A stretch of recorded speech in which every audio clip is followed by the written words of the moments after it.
ኖላዊት ሀና እንግዲህ ኢዝራን አግባይ ብላት የትዳር ጥያቄ ጠይቃው ነበር ማለት ነው። እሱም ደግሞ አሁን አይሆንም ሀንቾ ብሏት መልሷት ነበር ማለት ነው። በዛ ትንሽ ተቀያይመው ነበረ። በስተመጨረሻ ግን ኢዛ ካመጣችው አይቀር ብሎ እንግዲህ የትዳር ጥያቄ አቅርቦላታል ማለት ነው። ያውን በደረቅ ሌሊት ደውሎ ሀና ለጥያቄሽ መልስ ይዤልሽ ነው የመጣሁት፣ እሺ ተስማምቻለሁ ሲላት ሀናም ደንግጣ እንዴት ብላ ትደነግጣለች ማለት ነው። ግራ ይገባታል። ስልክ በምታወራ ሰዓት ወይዘሮ ሜላት መታ ድንገት ሽንት ቤቱን ክፍት ስታደርግ እንዴ ሀን እያተኝም እንዴ ከማን ጋር እያወራሽ ነው ስትላት ሀናም እየተርበተበተ ከማንም አይደለም በቃ ቸው እማዬ ልተኛ ብላ ተነታ ትሄዳለች። እሷ ግን ድንግጥ ብላ ተገትራ ስለቀረኝ ነበር። ሰላም ጤና ይስጥልኝ ውድ ቤተሰቦቼ፣ ለቻናሌ አዲስ ከሆናችሁ ላይክ ሸር ሰብስክራይብ ማድረግን አትርሱ። እነሆ ዛሬ ይዘንላችሁ የመጣ ነው ኖላዊቶችን ነው ማለት ነው። የኖላዊቶች እንግዲህ እንደቀጠለ ነው። ወይዘሮ ሜላት በስተመጨረሻ እሷ ድርጅት ውስጥ እንደዚሁም ደግሞ በቃሉ ጋር የምሰራው ቤቲን እዛ መቀጠር አለባት ብሎ ጠይቋት ነበር እንትና ማለት ነው መስፍን። እሷም ደግሞ አይሆንም በፍጹም ሊሆን አይችልም፣ እኛ ድርጅት ውስጥ እንዴት ውሽማህ ትቀጠራለች ብላ እምቢ ብላ ነበር። ምላሴና ሀናም ደግሞ ምንም ችግር የለም ብትቀጠር እኮ እማዬ ስራዋን እንጂ ሌላ ነገር የምታደርገው ነገር የለም ብለው ይሏታል ማለት ነው። በስተመጨረሻ እንግዲህ ሜላት ተስማምታ ፈቅዳላታለች። ልጅቷንም ደግሞ ዶክሜንቷን ካየው በኋላ መስፍን የስራ መቀጠር እድል አላት፣ ስለዚህ እኛ ጋር መስራት ትችላለች ምናምን ብሎ ስለነገራት እምቢ ብላ ነበረ። ከመስፍንም ጋር እየተጣላች ነበር። በስተመጨረሻ ግን እሺ ብላ ተስማምታለች። ከዛም በኋላ መስፍን ለቤቲ ሄዶ ሚስቴ ተስማምታለች፣ ምንም ችግር የለም እኛ ጋር ትሰሪያለሽ ካላት በኋላ ለበቃሉ አሁኑ ማግኘት ፈልጋለሁ ትለዋለች። በቃሉም ደግሞ እሺ ምንድነው ችግሩ እያለ ቶሎ ንገሪኝ፣ ወሬ ሲኖር አዳዲስ ነገር እንድትነግሪኝ እፈልጋለሁ ብሎ አሰለ ነበር። እሱም ደግሞ ወሬ ስለሚፈልግ የሜላትን እድገት ሳይሆን ውድቀትን ነው የሚፈልግ። ቃሉ እንግዲህ ሜላት መውደቋን እንጂ መቆሟን አይፈልግም ማለት ነው።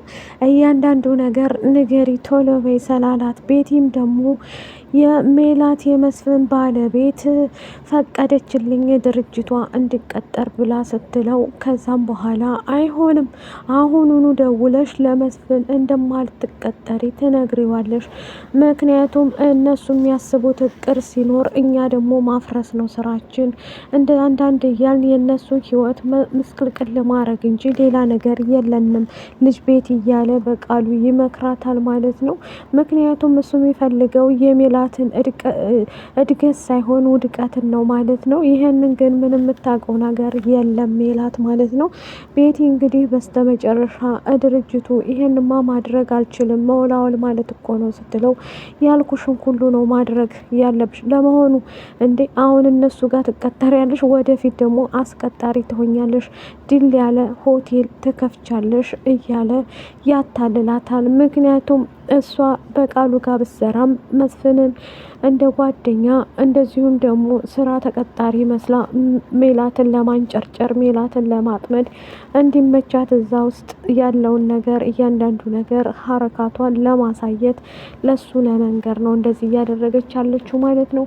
በቃሉ እንግዲህ አሁን ላይ ቆፍጠን ብሎ ተነስቶ አቶ መስፍንም ደግሞ ከዚህ በኋላ አይኔን ካንተ ላይ አላነሳም፣ ምክንያቱም አንተ ነህ ለድርጅቴ ውድቀት የሆንክቤ ብሎ ስላለው ወይዘሮ ሜላትም አይ የሚሆነውማ እሱን መከታተል እንዳታስበው መስፍን እያለች ትነግረዋለች። እሱም ደግሞ አደገኛ እንደሆነ አንተ በምን ታውቃለህ? የምታውቀው ታሪክ የለም። አቶ በቃሉ እኮ ለብዙ ወራቶች እንደዚሁም ደግሞ ሜላት ከዚህ በፊት ባዩሽ ጋር ሆነው ይሰሩ ነበር። አደገኛ እንዲሆኑ አንተ በምን አውቀህ ነው እንደዚህ የምትናገረው? እያለች ወይዘሮ ሜላት ትናገራለች። ወይዘሮ ሜላት አሁን ላይ ማን እንዳጠመዳት ማን እንደሚጥላት የምታውቀው ታሪክ የለም።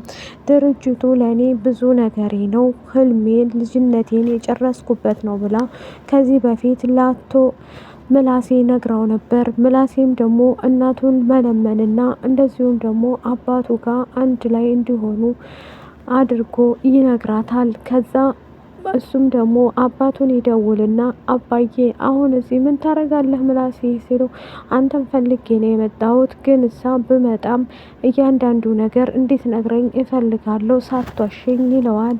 ምንድነው የምነግርህ ደግሞ እያለ እንዴ ምንድነው የምነግርህ? ስለ ልጅቷ እውነት አላቃትም ብለህ ነበር፣ አሁን ደግሞ ስለ መቀጠር ታስባለህ? ከልጅቱ ጋር ያለህ ግንኙነት ምንድነው? እየዋሸህን ነው እንዴ እያለ ይጠይቀዋል።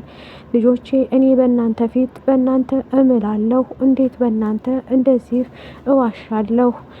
አባት ለልጁ ሲዋሽ ምን ያህል እንደሚከብር ታውቃለህ ምላሴ እያለ ይነግረዋል። አሁን ላይ እኔ ያሰብኩት ምክንያቱም በቃሉን ለመበቀል ብዬ እንጂ ቤቲ እኔ ጋ ትስራ ያልኩት ለሌላ ነገር አይደለም እያለ ይነግረዋል። ሀና ኢዝራ እንድታገባይ ብላ ስለጠየቀችው እሱም ግራ ስለገባው በአስቸኳይ የደወለው ለጽዮን ነበር። ጽን ደውሎ ላገኝሽ እፈልጋለሁ በአስቸኳይ እንገናኝ ይላታል። እሷም ደግሞ እንዴ ምን አስበህ ነው ለምን ትለዋለች ማለት ነው። ከዛ ከተገናኙ በኋላ ግን ያወራት ምንድነው ስለ ሀና ነበር። እንዴ እና እኔ ምን አገባኝ ሀና እንትና ትለኛለህ፣ ያገባኛል ወይ ሰላንተና ሰለሷ የሚያገባኝ ነገር ምንም ነገር የለም እያለች ትነግረዋለች። በዚህ ሰዓት ላይ እየተናደደች እየተበሳጨች ሀና እኮ ውሳኔ ላይ አንተ አታውቃትም ማለት ነው። ሀናን ቀርበህ በደንብ አላየሃትም፣ አላጠናሃትም። ሀና ውሳኔ ላይ በጣም ነው የምቸኩለው፣ አንዴ ካፏ ከወጣ ታድርገዋለች ብላ ስትለው ኢትራም ግራ ገብቶት እንዴት አይሆንም እንደዚህማ ሊሆን አይችልም እያለ ጺም ተናዳ ትታው ትሄዳለች ማለት ነው። እሱም ደግሞ በስተመጨረሻ ደውሎ ሀና እንደሚያገባት ይነግራታል። እሷም ድንግጥ ትልና ምን የቱን ቅድም ያልኩህን እያለ ምክንያቱም እሷ አስቀድማ ለሰላም ነግራት ነበር። ኢዛ አገባሻለሁ ላግባህ ብየዋለሁ። እንዴ ሀኒ ምን ሆነሽ አንቺ ነገርሽው? እንዴት እንደሱ ታደርጊያለሽ? ብላ በጣም ትጮህና ትንጨራጨራለች። ሰላም በዚህ ሰዓት ላይ እንደዛ ያለችበት ምክንያት የራሷ ምክንያት ስላላት ነው።